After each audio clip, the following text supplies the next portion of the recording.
Welcome, friends, to the How-To Heretic. I'm Uncle Mark. And I'm Uncle Dan. And by popular demand, I am Uncle Doug. And this is your user's guide to life on the outside. That's right. Leaving religion is the first step into a larger, better world. But it can also be a scary world. Things work differently now. Never fear.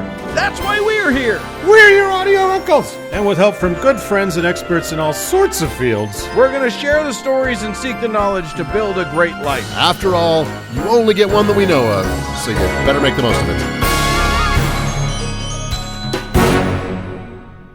Well, for the first time in a while, I can say, hello, Uncles 3. Hello. I know. There's a whole quorum. Yes. I'm back. We, there were a lot of back and forths. We did get several proofs of life, with Doug holding up a newspaper from the Sparks, Nevada Star Tribune, holding up the current issue of the Times and Seasons. But Doug's back. I'm back. Yeah, and I have missed you guys more than you can possibly know. Well, I hope you've learned your lesson. I'm talking about the listeners, by the way. Yes, of course. I hope you've learned your lesson. We don't want to have to do that again, Doug. Listen, don't try and smuggle heroin out of Turkey. Yeah, or in, out. Just avoid Turkey with heroin completely. Right. And I'm talking about the country as well as the upcoming holiday. Yeah, exactly. Right. It's sleepy enough as it is, Turkey. Yeah. So, what a show, guys. We have a fun show today, I think. Yeah? Yeah. I enjoy. I think we're gonna have a great time. Yeah, and I talk about how everything's going to end over and over and over again. And over again. Yes. Yeah. Listen to that segment on double speed, please. Yeah. And I talk about how I'm going to talk about ways that you can deal with your depression about the world ending. Yeah. And then I'm going to bring it all home with the most depressing but quite possibly the best book in the Bible. Yeah. Well, that sounds great. A fierce competition. It's a lowered bar. And we have an announcement. We are going to be assisting our friends at the Cognitive Dissonance podcast on Friday the 27th, which is Black Friday here in America. Hopefully people are not stampeding each other in stores, but it's 2020. What are you going to do? But it's going to be like a live thing, right? So mark your calendars, because what I think what is going to be happening is we got a time slot. Yeah, which is what time is it? It's 3 to 3:30 on Central Time in these United States, and we're going to be helping those guys raise some cash. Yeah, they're doing like a big long full day thing. We're just going to be coming in right then. You can listen to the whole thing. You can listen to just us. And there is kind of a like friendly competition about like whose listeners will give the most money.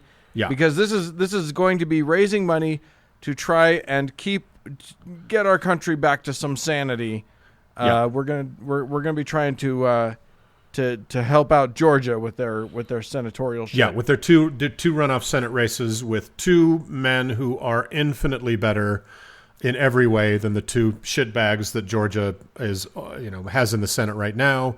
And we're definitely happy to help, and we're really excited to be joined by those guys. And they're going to tweet out details tomorrow, and I will retweet it. So if you can join us on the 27th. So Black Friday, huh? Yeah, Black Friday. And hopefully it is Black Friday. So and take some time out of your frantic perusal stampeding of Amazon.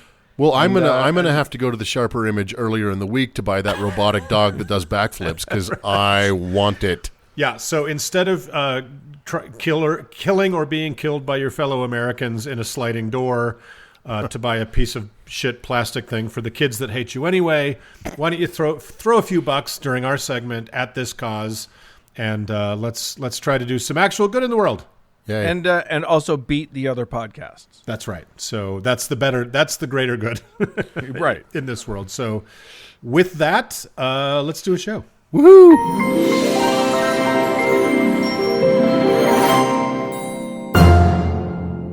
Hey, Uncle Doug. Hello. I don't know if you remember, but what we tend to do on this show is we talk about things with each other, and so I'll just guide you gently into this. Yeah, it's been. I'm a bit hazy. Yeah, exactly. So You are. I can't focus on you at all. I'm going to ask Uncle Mark to chat with us a little bit. Right. This I feel like this will be a good segment, but if it's not the end of the world. Well, I'm glad to have the three of us here because I think this is an important topic, and we can all contribute to it if I decide to let you. So, you guys, we're all old enough to have seen some shit in our decades of life in the mean streets of Salt Lake City, right? Where we thought we'd been around the block a time or two. I've been tear gassed, nearly killed in a car accident, almost sucked up in a tornado, and even humiliated when my date in high school, yes, a girl, guys, insisted I get up on her shoulders to get a better view at a Kenny Loggins concert. Okay? So, That's delightful. Well, my pride was profoundly wounded. I must admit that the view really was much better. Oh no! And she didn't let me get down either. She's like, "No, I'm fine." I'm like, "Really? I can get down." She's like, "No, stay up there." I'm like, "Okay." But it was a great way to see Highway to the Danger Zone live. Yeah. So. She just knew that was the only way your crotch was getting anywhere near her body. She wasn't wrong. But then 2016 rolled around and was like, "Hey, assholes, want to see me fuck some shit up?" And we were all like, "Oh, no, this is the worst." But little did we know, 2020 was just warming up in the bullpen. And holy shit, 2020 has sucked so fucking much. This must be what the end of the world feels like. Uh-huh. We've had endless Trump, a goddamned earthquake, an Old Testament windstorm. HBO didn't renew The Watchmen, and Uncle Doug went AWOL for 3 fucking weeks. Yeah. I predict the end of the world. Yeah. Well, Exactly. lots of people feel like I do, and lots of people have predicted the end of the world. Lots of people. From the Mayans to Martin Luther, from the founder of the Anthill Kids to a crazy chicken lady, predicting the end of the world is one of the hottest sectors of the gig economy. But unlike the end of the world prediction business, Uber will actually do the thing the app says it will, get you across town. So fear of the apocalypse or any of dozens of flavors of the end of the world is a real fucking fear religiously traumatized people experience, as we discussed in our Rapture Anxiety segment in episode 18. So I thought it would be fun to take a look at the long history of failed predictions by people high and low, smart and stupid over the years, so people can view the next predicted, as I'll call it, EOTW, with some statistical comfort, you guys. Yeah. Now, this list is going to seem insane, but this is just a smattering of failed predictions. There are hundreds more. So let's jump in semi-chronological order. First off, French Bishop Hilary of Poitiers, not the amazing American actor Sidney of Poitiers, predicted the world would end in the year 365 CE. Gave him a break. This exciting new field of science was brand new, so he got one wrong. Martin of Tours, not the discount travel agency Tours by Martin, but rather the celebrated French saint, predicted with some comfortable wiggle room that the world would end somewhere between 375 to 400 CE. He wrote, Okay. yeah, he wrote, there's no doubt the Antichrist... 25-year gap. That gives you some space. You'll see as this goes on that he was one of the smart ones. So You're right. He wrote, there is no doubt that the Antichrist has already been born, firmly established already in his early years. He will, after reaching maturity, achieve supreme power. So shout out to the young Antichrist. Hydatius, the bishop of Aqua Flaviae, who I did not include in this just so I could say those names. Aqua Flaviae was a cologne I used to wear in high school. Aqua Flaviae. He wrote in 469 that mankind was so profoundly evil that the good Lord would not let it live to see another 13 years, predicting its end on the 27th of May, 482. No record of the world ending on that sunny May day has ever been found, but watch this space. The itinerant Christian scholar and freebooting eschatologist by the absolutely amazing fucking name Sextus Julius Africanus predicted way back in the 2nd century CE, based on some pretty tortured math, where days are turned into months from a passage in Daniel chapters 8 and 9, then somehow arrives at the capture of Jerusalem within the 20-year 20th year of Artaxerxes in the Olympiad year 83, year 4, which is obviously the year 490 in uncorrected lunar years, carry the 5, to arrive at the end of the world in the year 500. And the math checks out absolutely for sure, except wait, hold on, he later changed it to the year 800. It's totally 800. So Gregory of Tours, no relation to either the French saint or the Des Moines travel agency, as he was born Gregorius Florentius, was the highly regarded bishop of Tours in the 6th century. His book of Daniel Math zeroed in on the very precise date of planetary destruction occurring sometime between the years 799 and 806. He must have failed to carry the 5, as the world failed to end on every single one of the 2,555 days in his generous window. You know, I'm starting to think that my parents utterly failed when they named me. Hearing these names, Sextus and Flavius, and I get Doug. Yeah. Sextus Julius Africanus. Come on, beat that. That sounds sexist and racist at the same time. Yeah. It's all the things. And Latin. Because apocalypse-obsessed loonies and biblical metaphorical poetry mathematicians are straight obsessed with round numbers, loads of people predicted the end of days to for sure kick off in the year 1000. Yeah. Including, obvious when you think about it. Totally. Including Pope Sylvester II, who despite A, being a pope, and B, being born Gerbert of Aurillac, was a surprisingly progressive dude, introducing both the abacus and the decimal numeric system of the Hindu-Arabic numerals to Europe for the first time, as well as encouraging people to study the more advanced Arabic and Greco-Roman mathematics and astronomy. And he was the first French pope. So cool guy, especially by papal standards, very into science, learning, and humanism, but still wrong as fuck about the end of the world. I think he just wanted to be pope so he could change his name from Gerbert.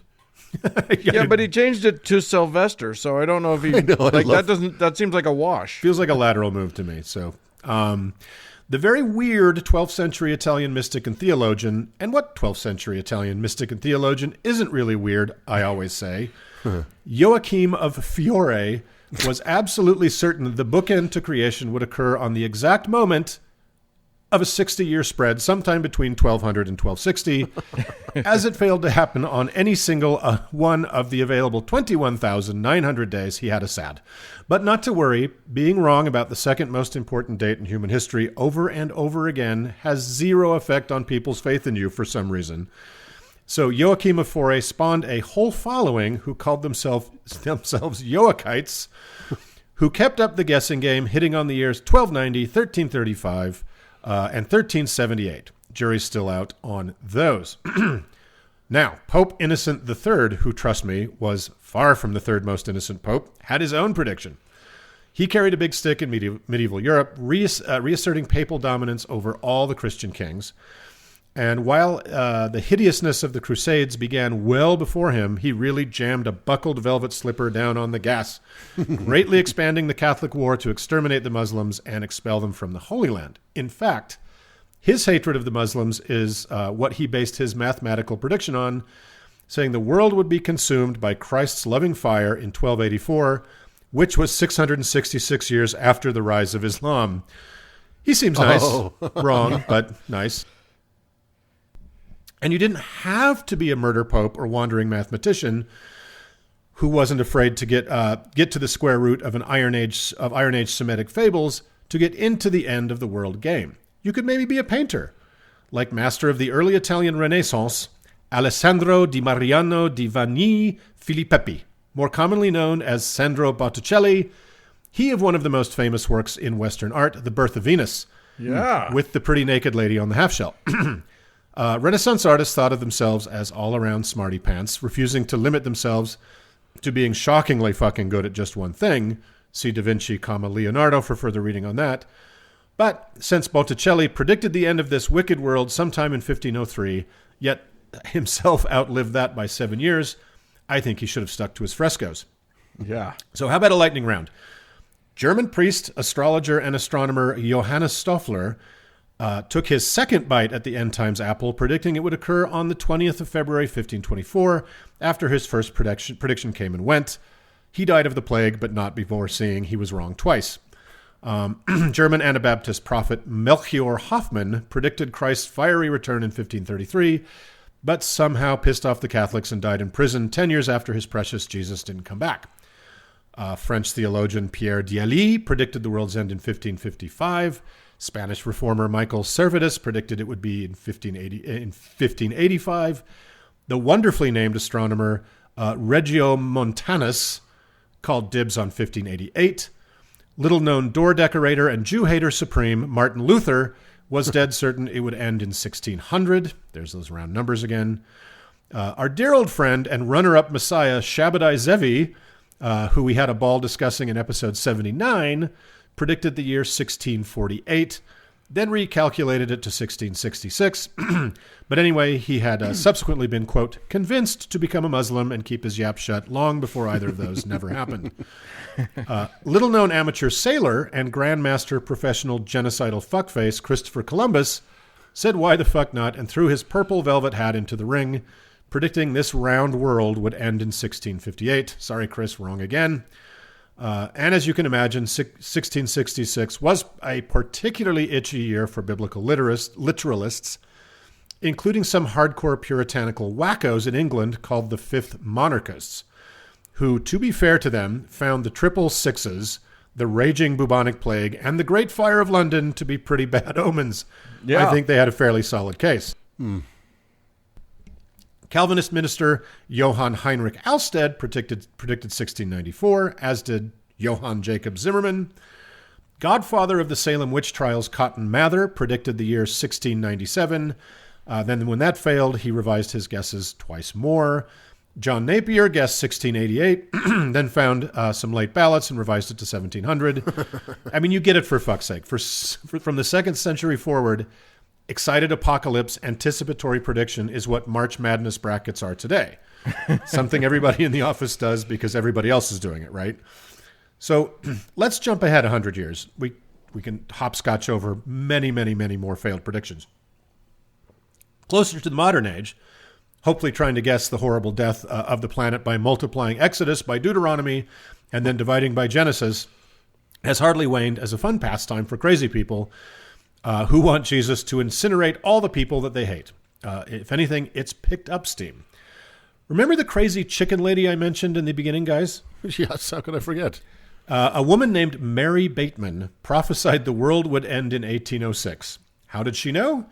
Well, obviously because her chicken, known as, and I am not kidding here, the prophet hen of Leeds, was laying eggs what were inscribed with the words, Christ is coming. This caused quite a stir until it was discovered she was writing the words on the eggs, then jamming them back up the poor hen's oviduct. Wow. Yeah. In addition to being a fraud, a failed end-time predictor, and insidious animal abuser, she was also hanged for murdering one person and attempting to murder a second one with poisoned pudding, just to complete the total Englishness of her whole story. You're telling me that someone who's willing to torture a chicken for an end times like practical joke could turn out to be a psycho? Yeah, Weird. and even stranger, you could view her skeleton in the museum in Leeds until 2015. So that's and luckily, no one who loves pudding has turned out to be a monster ever since. So let's jump ahead a tad more. John Wesley, the founder of the Methodist Church, predicted the apocalypse in 1836. Turns out he failed to enter his guess on time, so it was postmarked too late for Jesus and the Whore of Babylon to act on it. Which brings us to William Miller, a simple country Baptist preacher who predicted Jesus would repatriate on the 21st of March, 1843. Oops, no, he meant 1844. Sadly for the Reverend Miller, Jesus Holy Ghosted him, but the venerable Dutch nobleman and politician Leopold von Sass von Jesselt did sadly die on that day, so it wasn't a total loss. And by the way, whenever I get to be a bit of a dramatic, big Exmo gay guy, please call me a big old fancy Leopold von Sassy von Sassafras.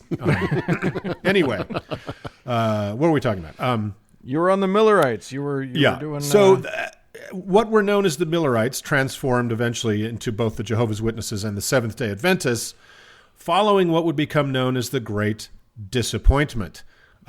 which is also how my parents referred to both myself and to Douglas.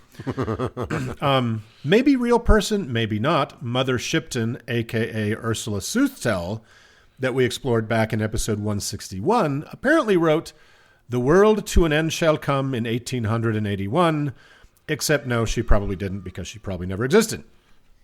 A little closer to home, indigenous American Paiute prophet Wovoka, who we discussed in episode 81, predicted that his possibly Mormon-inspired ghost dance ritual would foment the end of the white man's world in 1890.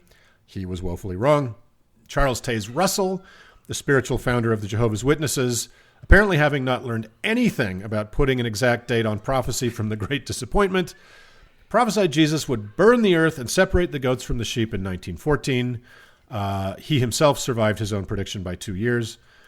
The International Bible Students Association, an arm of the Jehovah's Witnesses, declared in 1918 Christianity would be attacked by leftists, church members would be slaughtered by the millions, and all world governments would be gone by 1920. Nope. The Jehovah's Witnesses, again, set the global expiration date to 1941. You guys, learn the lesson. Come on, man. They're not done yet, Dan. I know. Pearl Harbor had a really bad day that year, but the Earth overall survived. This guy's fantastic. Evangelist, literal flat earther, and blue ribbon crazy person, Wilbur Glenn Voliva, declared that, quote, "The world is going to puff and disappear, first in 1923, then 1927, then, of course, 1930, then, obviously, 1934, landing at last and wrongly on 1935. Interestingly, he was the first Christian preacher to own his own radio station, from which he broadcast such amazing quotes as this. "The idea of a sun millions of miles in diameter and 91 million miles away is silly. The sun is only 32 miles across and not more than 3,000 miles from the earth. It stands to reason it must be so. God made the sun to light the earth, therefore, and therefore must have placed it close to the task it was designed to do. What would you think of a man who built a house in Zion, Illinois, and put the lamp to light it in Kenosha, Wisconsin?" He's fantastic. We'll do a whole segment on him sometime. He's amazing. Dorothy Martin, head of the UFO cult, the Brotherhood of the Seven Rays, claimed we'd all be destroyed by floods on December 21st, 1954. The massive disappointment among her cult members led to groundbreaking scientific research about the cult mentality, which is true. Syndicated psychic and astrologer Gene Dixon proclaimed a planetary alignment would blow us up like Alderaan, February 4th, 1962. American UFO prophet, because that's a thing, George Van Tassel said Ashtar the alien told him the apocalypse would begin on August 27th, 1967, with a Soviet nuclear attack on the southeast U.S. Our old friend Jim Jones. Why would an alien know? That's what I mean. Are aliens also sort of like Jesus? I don't know. It's just funny to me that you just take the word of an alien about the Russian plans to annihilate us. Well, especially if his name is Ashtar the alien. So, our old friend Jim Jones, whom we examined in episode number 5, declared he had seen visions of the world destroyed by nuclear war in 1967. Charles Manson, another old friend we chatted about in episode 35, prophesied and tried to foment a world-ending race war in 1969. The Jehovah's Witnesses again said maybe Armageddon, already in progress, might finish up in 1975. The Brahma Kumaris, a spiritual group founded in India, declared that in 1976, a great cleansing destruction of nuclear annihilation would cause all the continents but India to sink into the molten core of the earth. I searched the headlines of that day. Nobody mentioned anything about disappearing continents. Another old friend we discussed in episode 128, hideous French-Canadian monster boy and leader of the Anthill Kids cult, Roche Thériault, prophesies to his ragged flock that the 1,000-year reign of himself and God would begin on February 17th, 1979. Pat Robertson. Guys, we're playing some of our greatest hits here. Love it. Whose predictive statistics we discussed just back in episode number 157. One fine day in 1976, he insisted the world would end in 1982. Sadly, it did not because he's still in it. One of America's looniest bigots, head of the Nation of Islam, Louis Farrakhan, was absolutely certain the 1991 Gulf War was the final battle of Armageddon. Which brings us to a person we have not yet discussed in depth on this show, but if I call correctly, kind of gave Uncle Dan his start in broadcasting/podcasting, American evangelist, broadcaster, and Bible dum-dum Harold Camping. Yes. Right? That's true, right? Absolutely.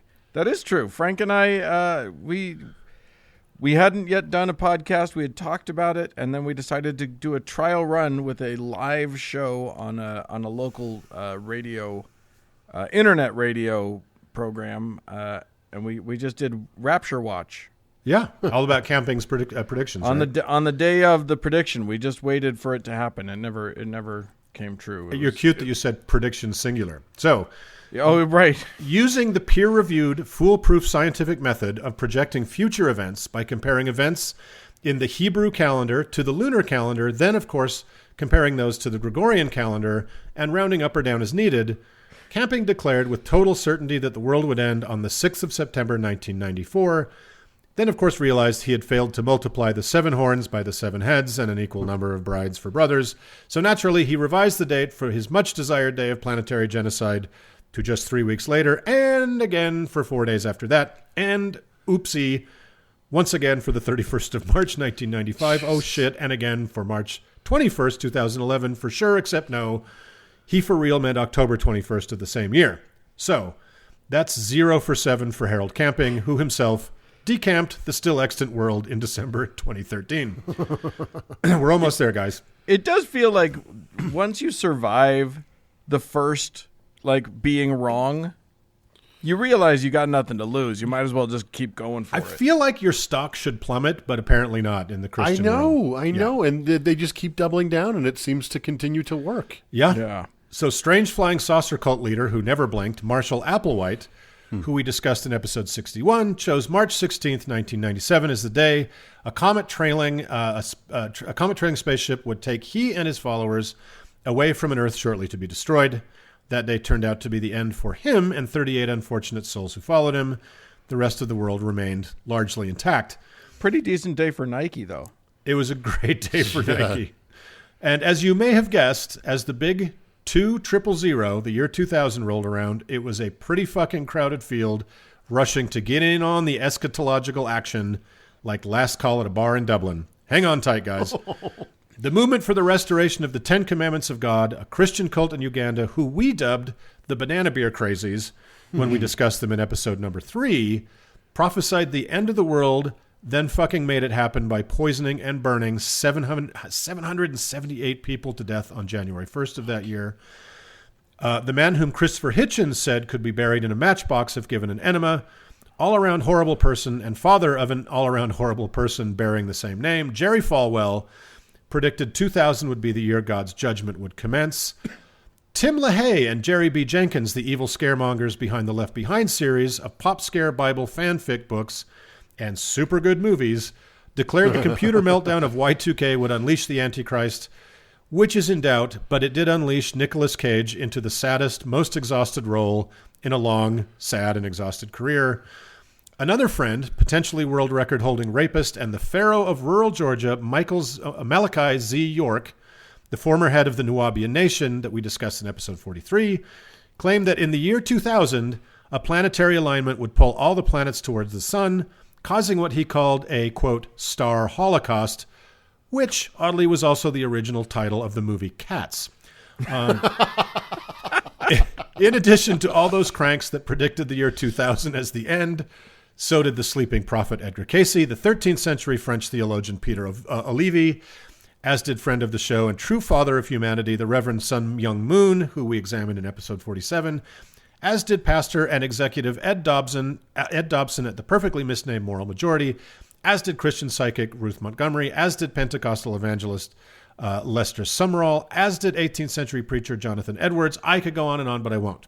So, what do the people on this list of priests, prophets, popes, psychics, seers, bishops, broadcasters, shysters, hucksters, and chicken ladies have in common? All of them, and each and every one of them on this very partial list, was wrong. Hundreds and hundreds of public predictions about the end of the world, with dates certain, and albeit frequently revised, and as of this recording anyway, we're still here. So, Next time some televangelist crackpot predicts the end of days accompanied by a scrolling 1-800 number you can donate all your useless pre-apocalyptic cash to, gets you nervous that he may be right, remember to give this segment a re-listen. I know shit seems crazy, but hang in there, wear a mask, wash your hands, stay the fuck home for the holidays, and we'll get through this. With public end of the world predictions being, about 0 for 600 at this point, you're going to be fine. So, yeah, that's the end of the world, and we know it, guys. Did anybody predict 2020 is the end of the world? Because I just stopped at 2000. Like, I stopped. We could go on and on and on and on. We didn't even talk about the Mayans, right? I mean, has anybody who has lived this far into 2020 not predicted it as the possible end of the world? Yeah. I think that there have been some good things, though, that have come out of all of these predictions, including but not limited to whoever the genius was that set up the give us your money now because it's all going to be gone anyway, and we'll take care of your pets after the apocalypse happens. Pet one I forgot about. That. That's so brilliant. We should look them up and see if they're still there and if they made some dough. Yeah. I love that idea. I love that. Well, there you go. So that's there's no end of the world, but this is probably the end of this segment. Well, okay. And I feel fine. Yeah. Great. All right. Then let's move on.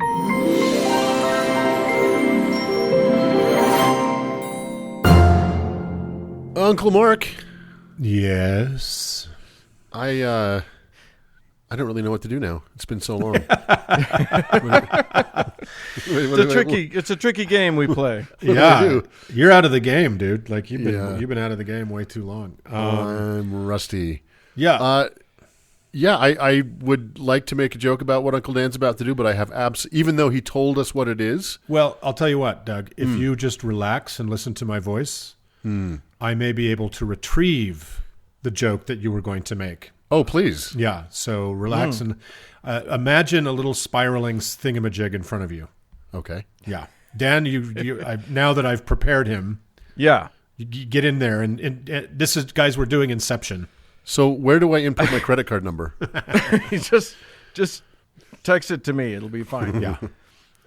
Listen, Uncle Doug, I don't know if you'll remember this, but back in episode 139, that was back in May of this year, so 400 years ago, Uncle Doug, you dug into the business training turned sex cult Nixium, or Nexium, as they call it. Yeah.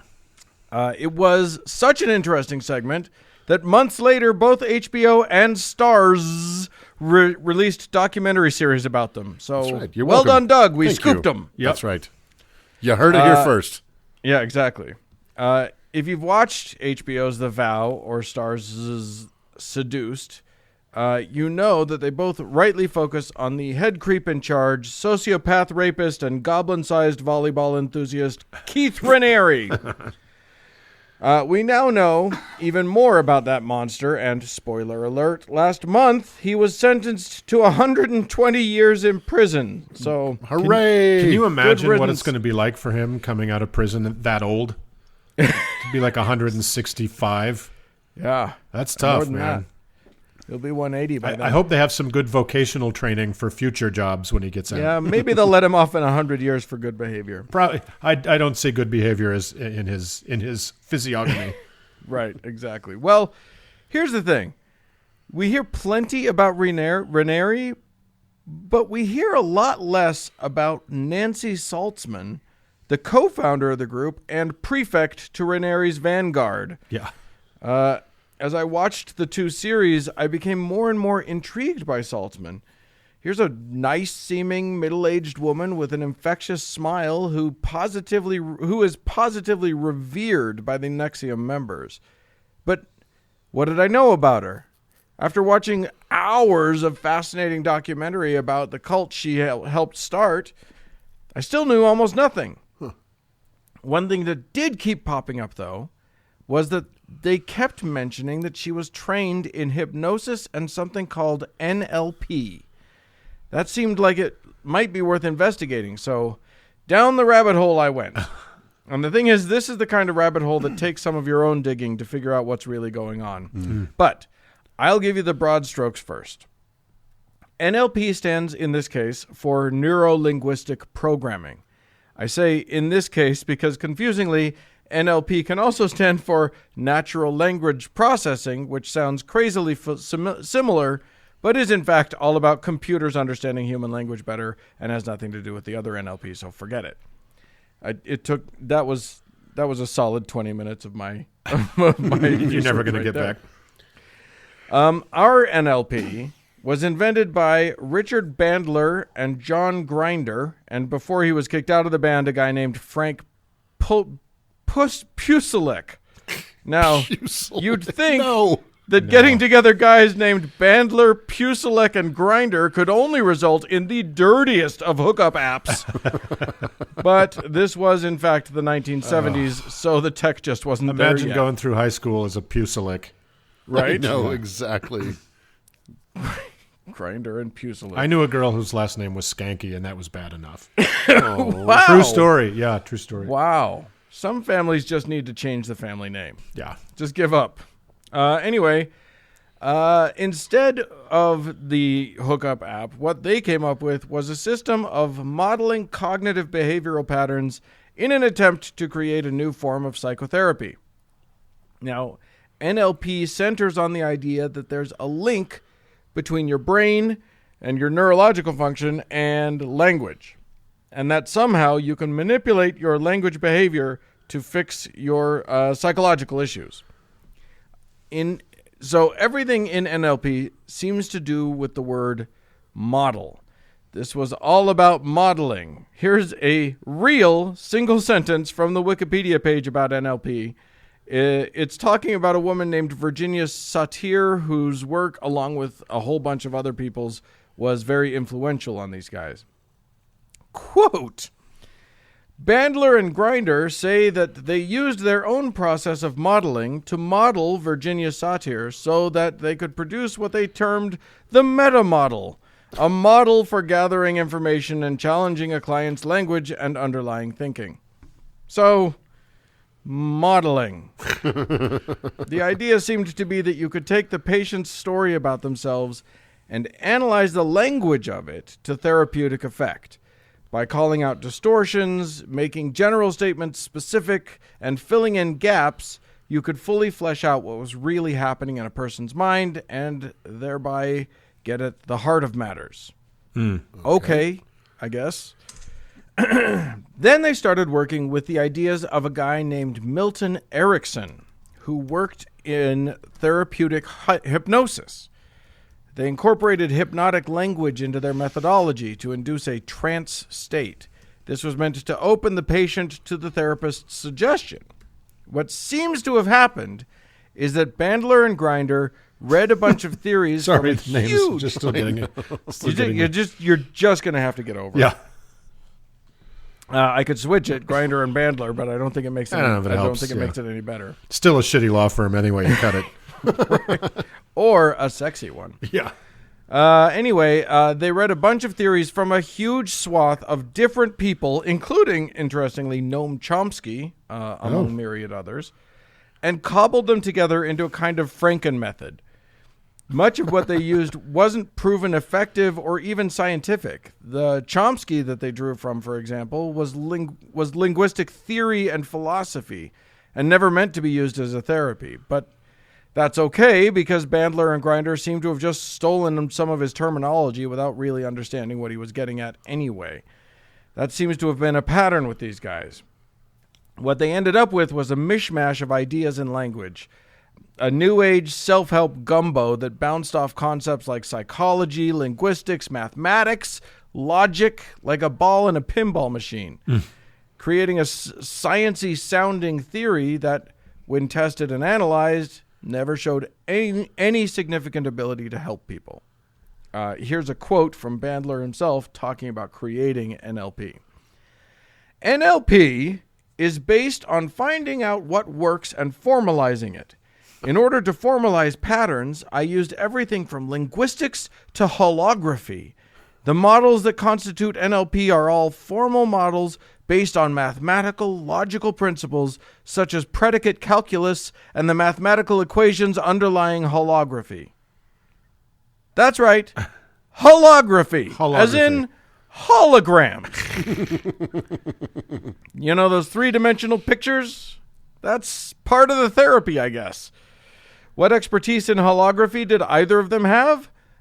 None. But that doesn't matter. They wanted to not be experts. They were mavericks. They were trying to overthrow the current paradigm. Grinder talking about the work of Thomas Kuhn, who he apparently misinterpreted to mean that scientists who created the biggest waves in history were the ones who weren't part of the field they revolutionized. I guess because they weren't indoctrinated into the orthodoxy of that field. Here's what he said. I believe it was very useful that neither one of us were qualified in the field we first went after. Psychology, and in particular its therapeutic application. This being one of the conditions which Kuhn identified in his historical study of paradigm shifts. Well, it turns out that psychology, while still in its infancy in the 70s, wasn't in need of a dramatic shift in paradigm, and NLP was eventually largely abandoned by psychological professionals. But while it may have been kicked out of the major league, don't worry, there was a very eager minor league for NLP to take by storm.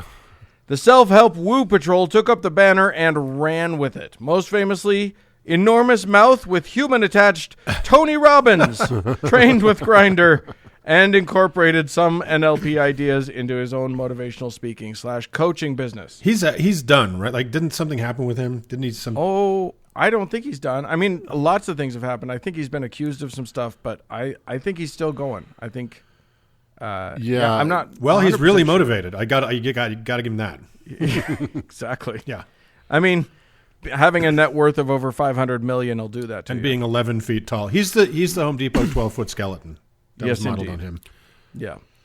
Eventually, after a huge amount of bitter litigation between Bandler and Grinder, the courts decided that NLP was a generic concept and nobody owned it.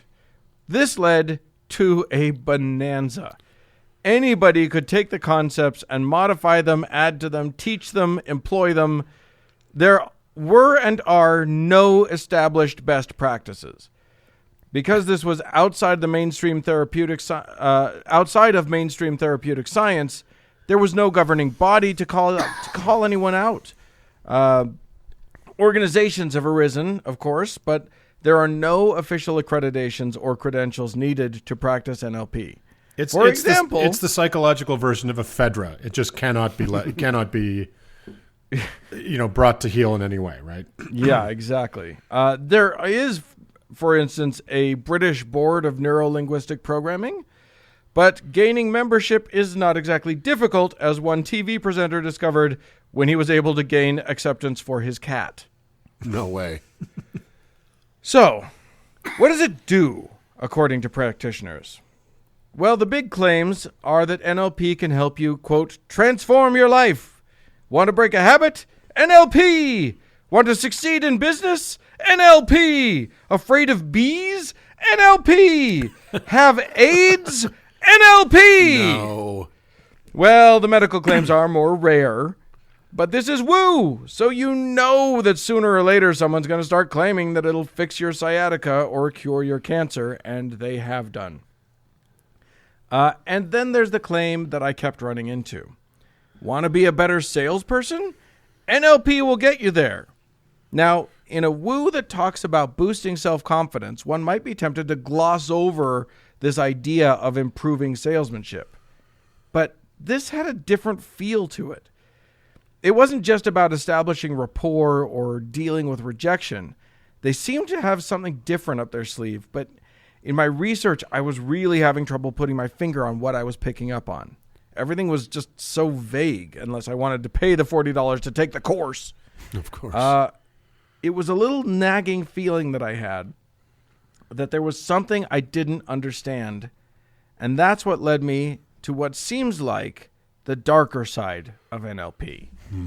With its incorporation of hypnosis techniques, it seems that that part of what NLP teaches are advanced methods of manipulating people. Ways of using your language and behavior and monitoring other people's language and behavior so that you'll have an advantage over them.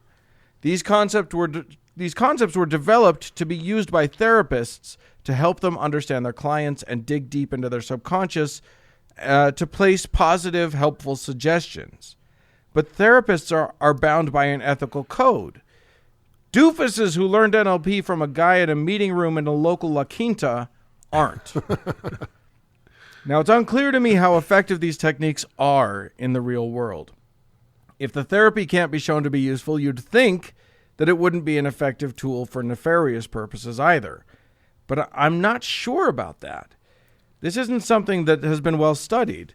Most of NLP is about, helping people with anxiety or identifying limiting beliefs, really standard self-help stuff. But then I would listen to a podcast where 2 NLP trainers were talking about getting a company to let them train people in the company, and they started talking about how it's best not to mention NLP by name. To just say that it's leadership training or training to overcome the fear of public speaking. Or they're talking excitedly about how one of them, quote, hypnotized a whole room of executives in a training and how great that was. But they would never say that they were going to hypnotize them. They would just say it was a relaxation exercise. These seemed like decent, well-meaning folks who really were just excited about trying to help other people. But there was an insane ethical problem there, and they didn't seem remotely aware of that. Imagine, then, if they weren't decent, well-meaning folks. Yeah. There's nobody guiding this ship. Is it possible that then some of the most manipulative aspects of NLP can be used unethically to push someone to buy something that they don't want or can't afford? Could it be used to trap the psyche of vulnerable people? I genuinely don't have the answer to that. What I do know is that when you combine an NLP-trained Nancy Saltzman with an ambitious sociopath like Keith Raniere, it doesn't take long before thousands of people are turning over gobs of money and giving up years of their life for the privilege to hear woo talk that amounts to little more than you're in charge of your own destiny. Yeah, and generally high-functioning, intelligent women going, yeah, cool, let's brand me. Yeah. Exactly. Yeah. So, this is one of those things where I don't have answers for if it can truly be used for evil. I have some answers about how effective it can be for good, which is not very, but it does seem like there's a danger there. And so that's, I'm just going to leave it at that. Well, anytime that you have to mask the purpose and the name of the therapy you're giving, that's not a good sign. No, it seems super deeply problematic. Yeah, and when I heard that, you're not dealing in good faith with your client who you are purporting to help. Right, exactly. And these are 2 people talking on a podcast about NLP and about their exciting, all the inroads that they've made, all the ways that they've helped so many people, and they're so excited about it, and they're just completely missing the fact that if what you're doing is good, you don't have to lie about it to the people you're doing it to. Yeah. So yeah, I'm very uncomfortable with the whole thing. I am going to take the training though, because I eventually want you guys to give up your share of the Patreon money. So we'll see how that goes. I'll let you know. I don't know. You can just have it because I think it's pretty hard to divide a penny 3 ways. I'm kidding, patrons. We love you. So there you go. Huh. Let's leave it in that uncomfortable space and move on. Let's move on.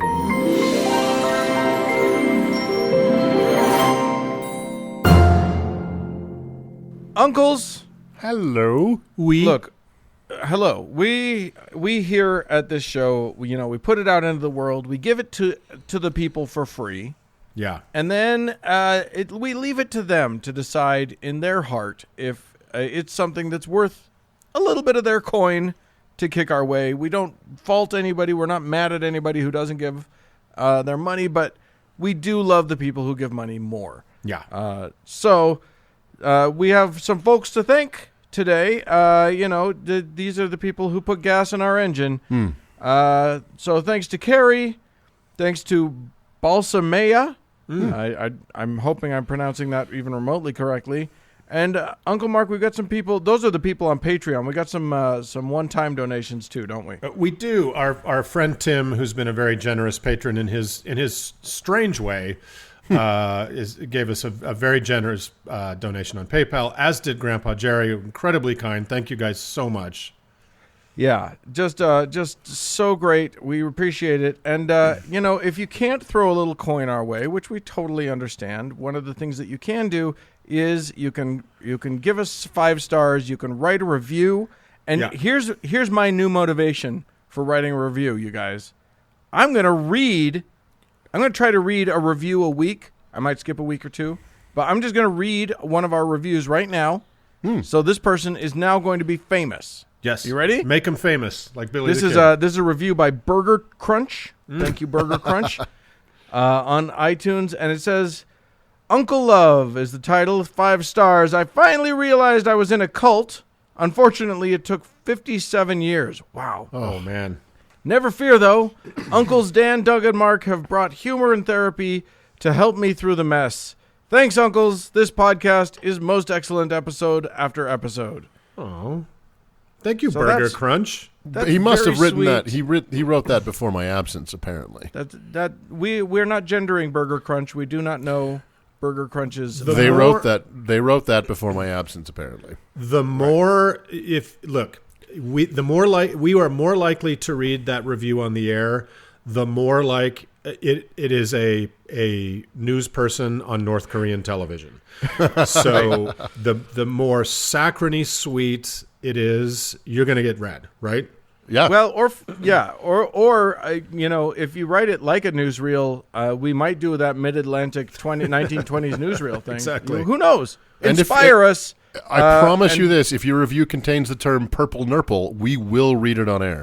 Oh, no, that's going to happen. That's an Uncle Doug guarantee right there. All Guarantee right, void well, in Tennessee. With that all said, thanks so much for all of your love. We love you back. Let's move along. Let's move along.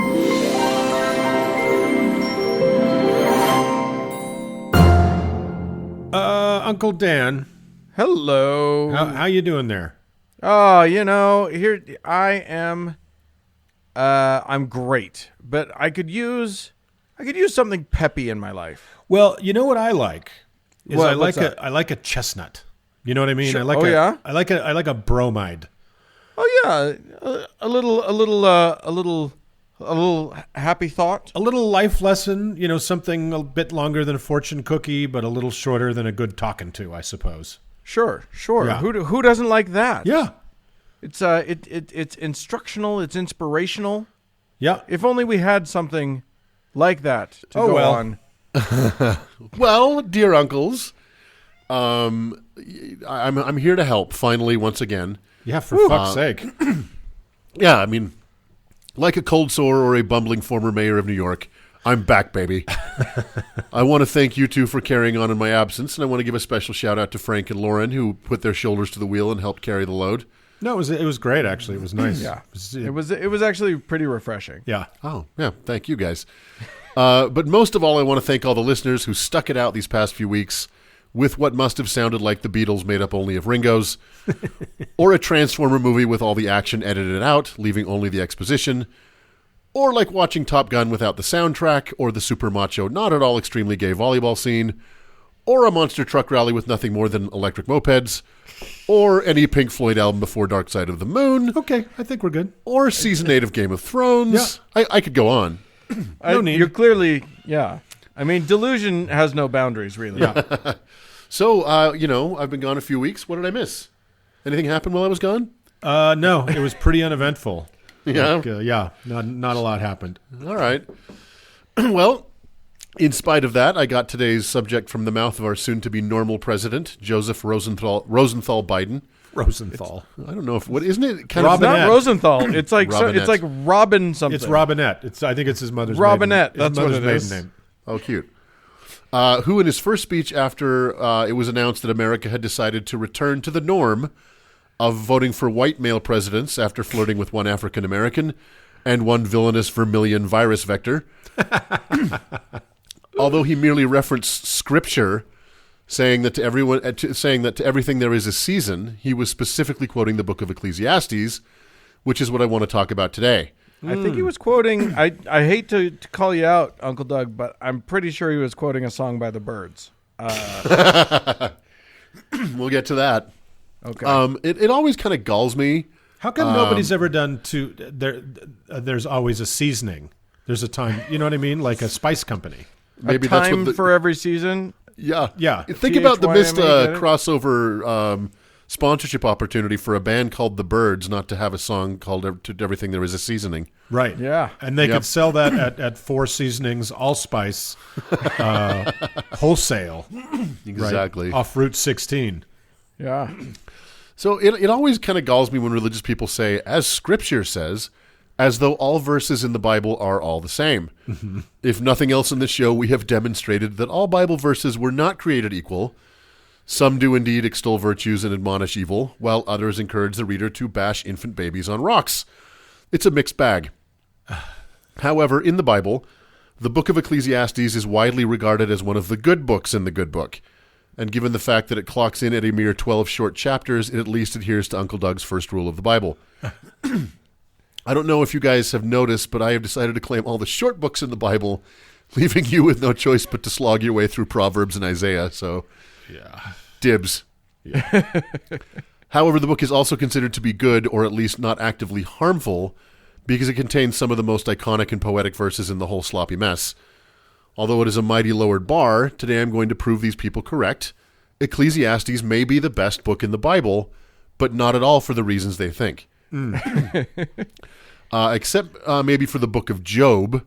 This book is the most depressing, the bleakest, the most hopeless, and the most dismal book in the whole Bible. The fact that most religious people consider it to be sublime tells us two things. Wait, Ecclesiastes? Yes. Oh, I thought you said it was the nice one. Well, I said it's good. I didn't say it was nice. Okay. And the fact that most religious people think it's the sublime book in the Bible tells us two things. They haven't read it, and they really do need some more excitement in their lives. The book was written sometime between 450 and 200 BCE and is one of the 24 books of the Hebrew Bible. It is considered one of the wisdom books, along with Lamentations and the Song of Solomon, for some reason, for example. It gets its name from the word ecclesia in Greek, which means assembly or the assembled, and it's obviously the root of the term ecclesiastical. The book was for centuries popularly thought to be authored by King Solomon himself.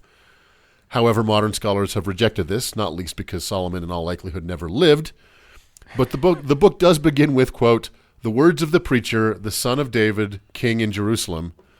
So one can be forgiven for thinking the book was written by who the book says it was written by. Yeah. But I digress.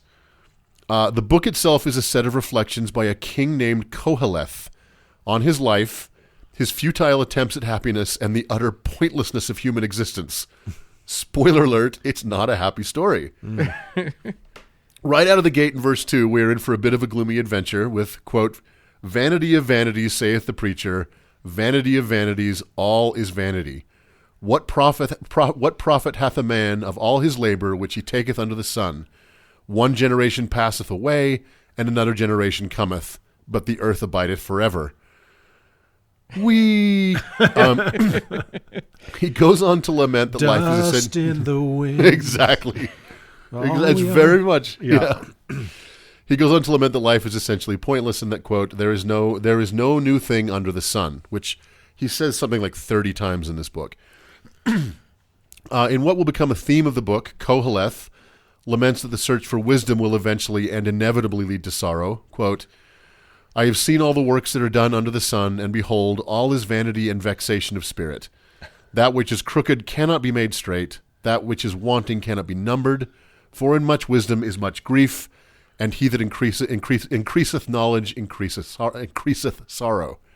Did you just have a stroke? I think I did. No, I just left the toast on. Stroke of genius.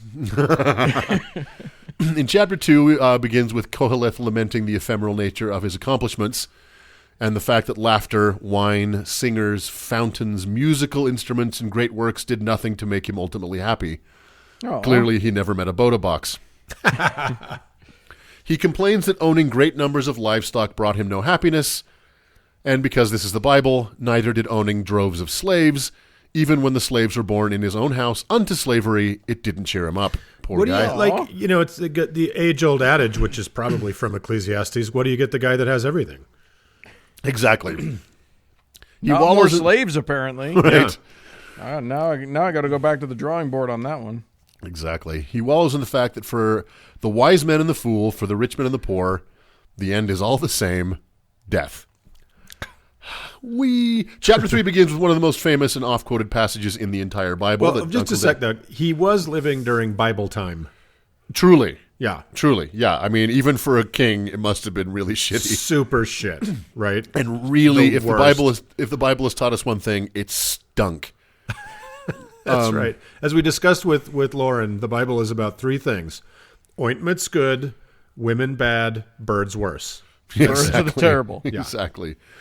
So chapter 3 begins with one of the most famous and oft-quoted passages in the entire Bible. Quote, "To everything there is a season and a time to every purpose under heaven. A time to be born and a time to die. A time to plant and a time to pluck up that which is planted. A time to kill and a time to heal. A time to break down and a time to build up. A time to weep and a time to laugh. A time to mourn and a time to dance. A time to cast away stones and a time to gather stones together. A time to embrace and a time to refrain from embracing, like right now. A time to get and a time to lose. A time to keep and a time to cast away. A time to rend and a time to sow. A time to keep silence and a time to speak. A time to love and a time to hate. A time of war and a time of peace." Can I just say, I get the literary technique of repetition Sure. of a theme, but oh my God, shut up! We get it. I know, Also, right? This is like the most Buddhist thing in the Bible, right? Well, here's the thing about that. Yeah. That all seems really nice, not least because it was the passage that Kevin Bacon read to the Beaumont City Council in Footloose to try and get them to just let the kids dance. And no doubt, as Uncle Dan said, you will also recognize these passages as the lyrics to the Byrds song "Turn, Turn, Turn." The whole song is lifted from this text, except for the last line, "A time for peace, I swear it's not too late."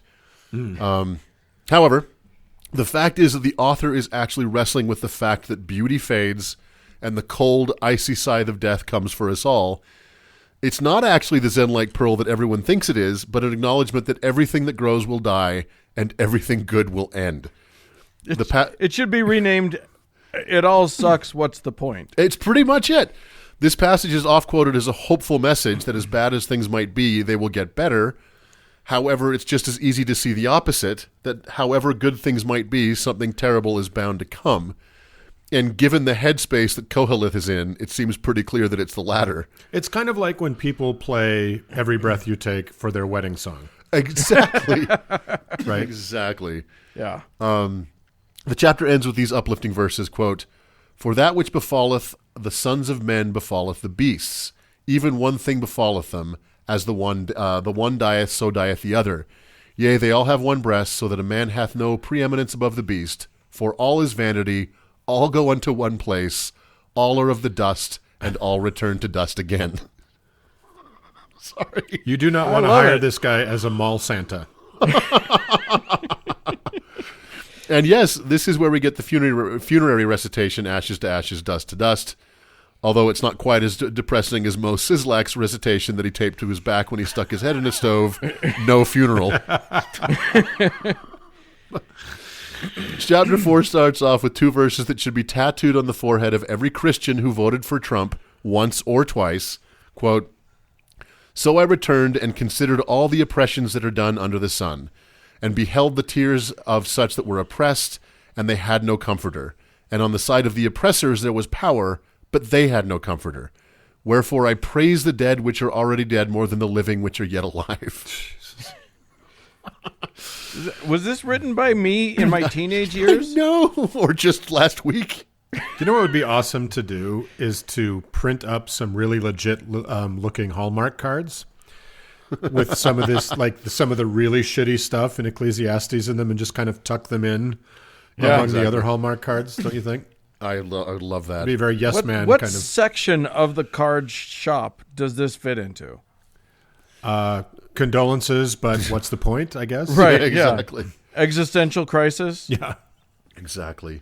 Later in chapter 4, there is one of the most beautiful arguments I've read in a long time for being allowed to love whomever you love. Quote, "Two are better than one because they have a good reward for their labor. For if they fall, the one will lift up his fellow. But woe to him that is alone when he falleth, for he hath not another to help him up. Again, if two lie together, then they have heat. But how can one be warm alone? And if one prevail against him, two shall withstand him." So it's kind of like, yeah, just, be with somebody, be happy, but whatever. Chapters 5 and 6 are prescient enough of the life and administration of Donald J. Trump that it's almost enough to make me believe that the writer was referencing him directly. Then I remember that this is part of the Bible that's being thumped by his followers. The writer rages against the rich, the gluttonous, those who tell lies, those who don't honor vows or contracts, and that regard themselves greater than everyone else by virtue of their wealth. Wow. That's kind of a little on the nose. Bo a bit on Biden. the nose. Hunter. Sorry, Bo's dead. Yeah, I was going to say. I'm sorry, wrong one. Over and over again as I read these chapters, I just kept thinking of Donald Trump and how on earth one could read these passages and think to themselves, nah, not him. Yeah. Chapter 7 begins with Koheleth admonishing the powerful not to listen to like suck-ups of the world. Quote, "It is better to hear the rebuke of the wise than for a man to hear the song of the fools. For as the crackling of thorns under a pot, so is the laughter of the fool. This is also vanity." But lest we forget that this is the Bible, we get this gemstone in verse 26. Quote, this is so fucked up. "And I find more bitter than death the woman, whose heart is snares and nets, and her hands as bands. Whoso pleaseth God shall escape from her, but the sinner shall be taken by her." So there you go. Just in case you were wondering. I don't want to hear what he has to say about birds. We've now ventured out of like just sort of standard teenagehood and into 14, 15. Yeah. Damn it! I just can't. What are the guys? The incels? Incels. Yeah. Thank you. Yeah, God totally. damn it! He's the king of the incels, Corey Horror, whoever this guy is. Koheleth. Cocoa Beam. Okay, chapter 8 is this is crazy, is Koheleth wrestling, unsuccessfully I might add, with the problem of evil. Yes. Quote, "There is a vanity which is done upon the earth, that there be just men unto whom it happeneth according to the work of the wicked. Again, there be wicked men to whom it happeneth according to the work of the righteous. I said, this is also vanity. Then I commended mirth, because a man hath no better thing under the sun than to eat and to drink and to be merry. For that shall abide with him of his labor this days of his life, which God giveth him under the sun." So this whole chapter is him talking about why do bad things happen to good people and why do good things happen to bad people, and he doesn't have an answer. Right. Why is this book in the Bible? I don't understand. I think he needs to talk to somebody and have a kind of get some perspective on what he considers the greatest crime in the world, which is vanity. Right. Yeah. Which obviously the Bible means is self-regard, right? But yeah, exactly. And as a woman-hating slave owner, you might be right. Yeah. So, yeah, and the eat, drink, and be merry is part of that. It's interesting. Right, which is taken to be this kind of jolly, commandment to enjoy what is good from the earth, but that's not what the context is here. No, it's basically straight up saying, no matter how good you are, evil might befall you, so fuck it. Yeah. Enjoy yourself while you can. Why is this in the Bible? I've always heard this sort of eat, drink, and be merry to be like kind of the hedonist's cry, but apparently it's just like give up now. Might as well enjoy the pleasures of the flesh Because you're going to die. Because you're going to die. Yeah. Yep. And that's not. This is not the Bible shaming that position, but rather taking that position. Right. But from from such a dark existential place, rather than kind of celebrate the time we have, the way we would say it, like celebrate the time you have now because there won't be any more. Exactly. Right. This is just like, fuck it, nothing matters. Yeah. Fuck, marry, kill, whatever you want. Yeah, totally. Yeah. It's where this podcast would have gone had Trump won. So if that's all not dark enough for you, I give you chapter 9, which is positively Dostoevsky-esque. Quote, For the living know that they shall die, but the dead know not anything. Neither have they any more reward, for the memory of them is forgotten. And, quote, I returned and saw under the sun that the race is not to the swift, nor the battle to the strong, neither yet bread to the wise, nor riches to the men of understanding, nor yet favor to the men of skill, but time and chance happeneth to them all.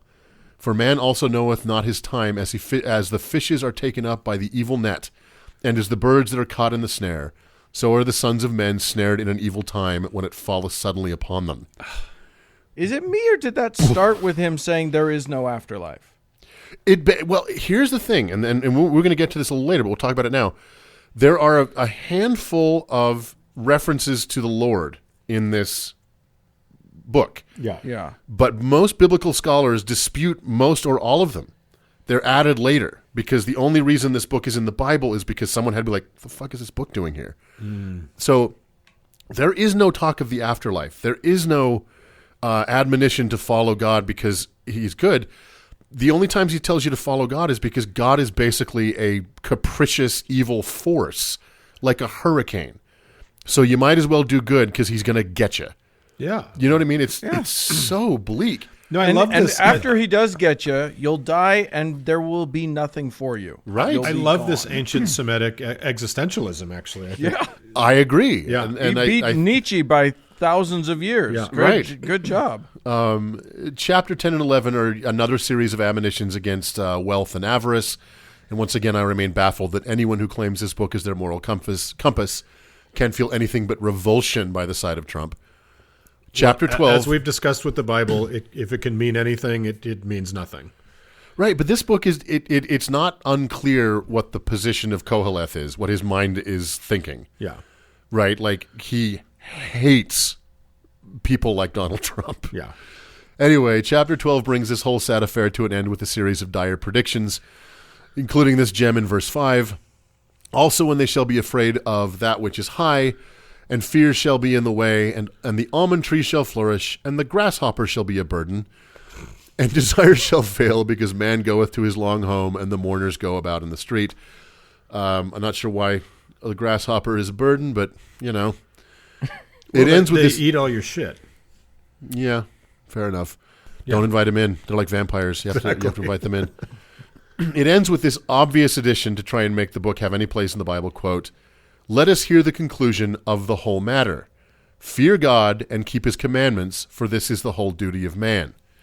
As I mentioned a minute ago, this is a clear addition to the script. Yeah, that sounds nothing like anything that came before. Right. And not least because this was most definitely not the conclusion one would reach by reading this book. Yeah. Right. The only conclusion one can draw from this book is that life is shit, so enjoy yourself while you can, because death is coming for us all. Yeah, this book is basically Roy Batty sitting on the roof in Blade Runner in the last moments of his life. Totally. Right? Totally. A coked out Rutger Hauer actually improvising those amazing lines, but that's what this whole book is, and then they add on, in the name of Jesus Christ, amen. That's exactly right. Yeah. That is so spot on. Yeah. Now, I did mention that at the beginning that this may be the best book in the Bible, and it really might be. Not because of what most Christians think, not because it is sublime wisdom. It isn't. It's because this is an honest and painful exploration about the emptiness that can haunt the soul. The human condition, yeah. Yeah. All by a man who has clearly lost his faith and his faith in humanity. Right? Like, this is a bleak, dark, depressing book. But it's honest. Yeah. It's, there are no false promises, no vain threats, and except for the tacit endorsement of slavery and some casual misogyny. Well, that's it's that's just standard. Like, right. Yeah. And again, don't get me wrong. I don't mean to dismiss either of those things. It's just for a book in the Bible, you don't get much better than this.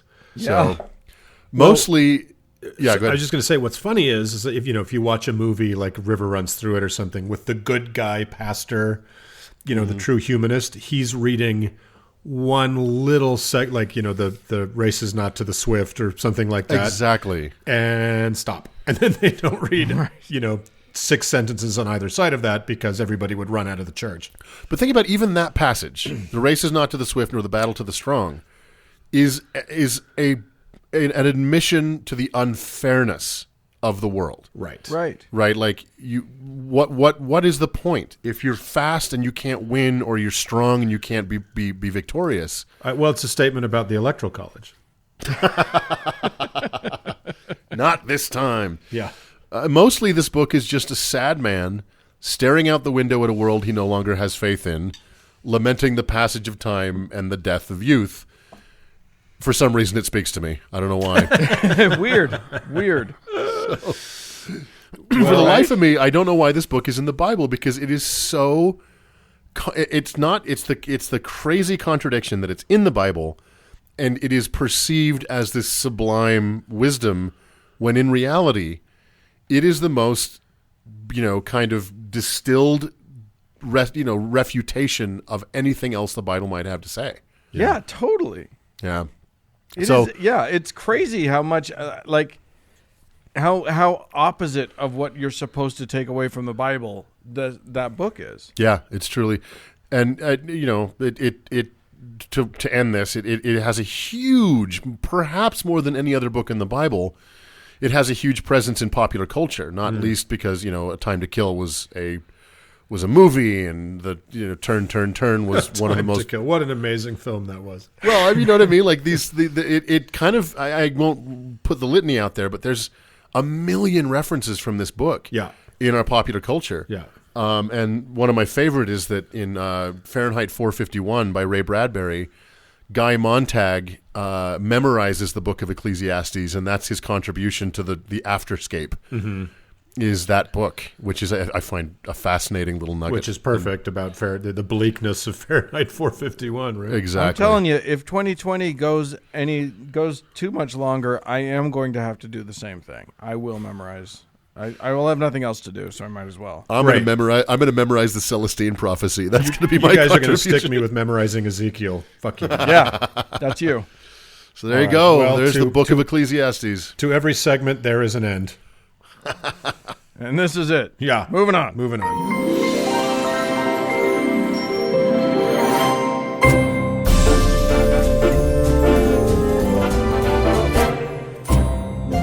Well, friends, that is it for this week's show. Hey, we'd love to hear from you. Send us an email at howto@howtoheretic.com. Or if you're a sad old Bible king right on the edge of realizing some very important actual truths, leave us a voicemail about it at 903-88-HOW-TO, which is 903-884-6986. I'm also on Twitter at HowToHeretic. And once again, thanks to our incredible patrons. And thanks to our sad king of the Bible, Cody Layton, for editing the show. And thanks to all of you, friends, for tuning in. Bye-bye, friends.